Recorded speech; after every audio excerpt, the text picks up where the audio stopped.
How to use DoorDash Pharmacy feature. To use the DoorDash Pharmacy feature, first of all, you have to open the text message notification sent by your participating pharmacy when your prescription is ready. So, first things first, once you receive the notification, open your notification panel by swiping downwards from the top.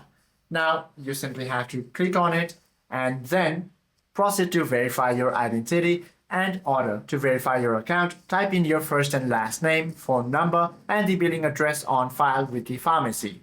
And enter your current physical delivery address and choose between ASAP delivery or a scheduled delivery time window later in the day. Now you simply have to review fees and tap submit.